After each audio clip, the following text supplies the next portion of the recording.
It is clearly understandable that spacetime is gelatinous. This gelatinous field would only crease and shrink as it finds newer, denser forms. All that is won't necessarily shrink, but it would give rise for a form of tension that flows towards center of this all that is field. But how can this even occur? The manner in which chaos condenses into order is the subject of today's video. Considering cyclical cosmology theory, the universe alternates between dense mass at the end of the previous time cycle, one where all matter becomes supermassive black holes at the end, mainly two, orbiting one another until they emerge, or self-annihilates since there is no more space in between two black holes when it becomes one.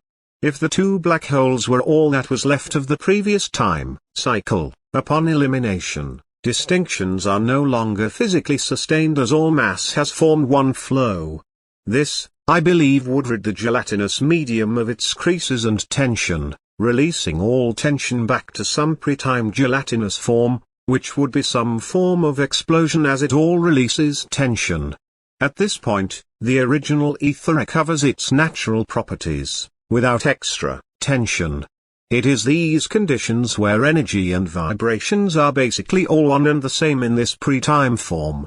If you give random chaos near infinite amount of time in this ether form, all the ether random vibration energy should recombine into two mega opposing flows, that collide, slightly off-center.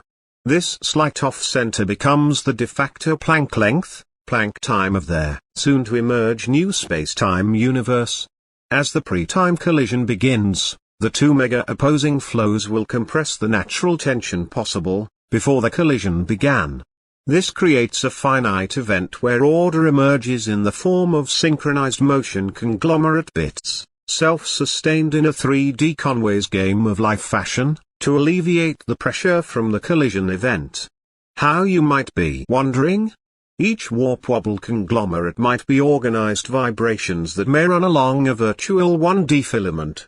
There should be some game of life code within that 1D virtual filament conglomerate where the group swings back and forth onto its own form. Every time each warp bit oscillates, it does so in synchrony with the other warp bits along the virtual 1D strand.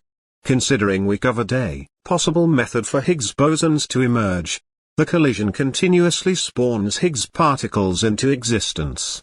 Having warp tension hold on to its new form by having stronger internal interactions than external interactions, giving rise to a new era, a new space-time field, as most of the ether bounces back into a new space-time continuum by creating stable particles points of warp tension.